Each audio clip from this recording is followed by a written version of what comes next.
And I do want to say this to those of you who are watching who are not yet where you want to be, like keep going. Like keep going, don't quit. You're already in pain, you're already struggling. Like get something for your pain. I realized at some point when I looked at my family's history, I was like, some things I don't want. There's some things I want, but there's some things I don't want. And then I remember having to say one day to myself, like, yo, you are your father's child. Like, yo, even though he didn't raise you, even though in the beginning you guys had, whatever little stuff y'all need to get through, don't lie. You are lazy at times. You know what I'm saying? Like, you are super social and you'd rather talk than work. You know what I'm saying? I just had to grow up one day and just be real with myself and just say, the only way you're gonna be successful is you gotta discipline yourself.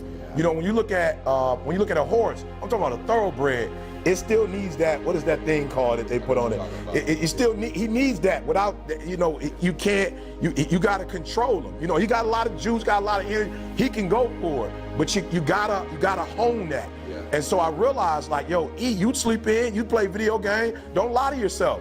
You are powerful, but you have some vices, and you have some vices that take you down a crazy road. Like, you are your father, you are your grandfather, you are your mother, you are your grandmother. Like, it's real. And so I started saying, okay, you got to discipline yourself. And this is for me, this ain't for everybody. I started getting up at 3 o'clock in the morning. It was like, yo, you're gonna have to get up a little bit earlier because you didn't finish school. You didn't take care of your business. So you can't get up the same time another man who gets up, who handle his business. So you need to get up at 3 if you're gonna catch the greats. You gotta get up at 3, you gotta go to bed early. This is why I said I never drank or smoked, because the men in my life who did it were extremists. I had an uncle who died, cirrhosis of the liver. I had other uncles who drank, and my father, bless his heart, but he was strung out on drugs for about 14 years. And I was just like, yo, you can see that they don't know how to do it casually. Like, they ain't social drinkers, like they ain't social on something. They taking it to a whole nother level. And so for me, it was like, you gotta discipline yourself. You're not gonna die if you never know what alcohol tastes like. But if you taste it, you might have the same experience they had. So you just gotta discipline yourself. I do vegan most of the time, you know what I'm saying? And I tell people all the time, I love fried chicken. I love macaroni and cheese. I love a lot of dessert. But in my family is diabetes. So it's like, yo, if you do what they do, then you're gonna get the results they got. So chicken is good, and macaroni and cheese, the way my grandma make it, is great. And yes, the pound cake is phenomenal. But if you want to be with Dee Dee for the next 30, 40 years, and you want to be able to walk, you know what I'm saying? You don't want to be on the cruise. I was just on the cruise, and a couple people, was on the motor scooter, you know what I'm saying? People with the canes and the walkers. And I'm not mad at them, but I'm like, I don't want that. I want to be able to walk at 60, at 70. I want to be independent at 80 if I can be. So I'm going to have to make some sacrifices now for the long run. Whatever it is I say I want it like air, and air is one of those things that, because people always say, well, why you say air? Like, why you even say, because you go without that for a few seconds, my friend, it's a wrap. It's done. So there are people who want stuff, but you kind of want it. Or you want it bad, but you don't want it as bad as you want to breathe. So to me, obsession is wanting something so bad that, I go to bed with it, I wake up to it, I make whatever sacrifice, I grind. Like, it's like I can't live without it. And so there are people who fantasize, romanticize about stuff, but like they're not obsessed with it. So when they say fried chicken or the salmon, I'm like, I don't really like salmon like that, but salmon. Or the vegan burger, all right, give me the vegan burger. Wow. That's not what I want to eat, but I'm obsessed with Dee Dee's health. I'm obsessed with our marriage. I'm obsessed with the love. I'm obsessed with her. So I'll do whatever it takes. That's what obsession means to me.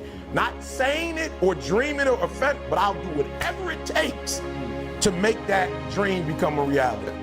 As I've been, speaking for over 20 years, I study people. And I'm like, yo, my man graduated magna cum laude, summa cum laude. Why is he broke, right? I'm just like, I was confused. I'm thinking if I was that smart, it would seem like I would just own half the world. Exactly. But what I realized is it doesn't make a difference if you're smart, born in a wealthy family, born broke. I realized what makes people different is the energy level that they have, and the energy level is because of what's driving them. You feel me? So if you got a Ford Focus, that's a baby engine. It's nothing wrong with a Ford, it's just a baby engine. And when I was coming around here, I could tell it's not gonna make it, in all these neighborhoods right here. You know what I'm saying? But when you look at an F-150, that engine is It can pull a lot. You can put bricks in there. You can construction. You can, if you snowboard, whatever you want to do, you can put a vehicle on that sucker and drive it because of the engine. And so what I try to explain to people is like, yo, you got to understand that if you got these big old dreams with these little small engines, you got these big old dreams with AA batteries, bruh.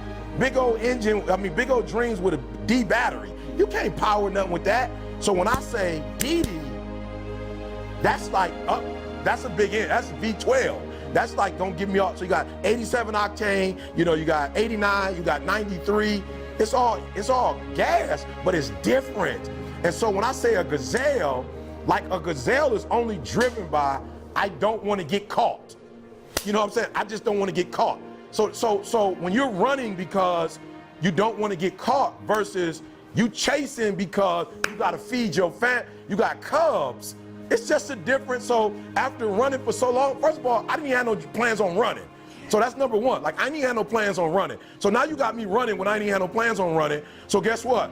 After so long of running and you still behind me, I'm about to give up because I didn't have no plans on running. So now it's like I'm running.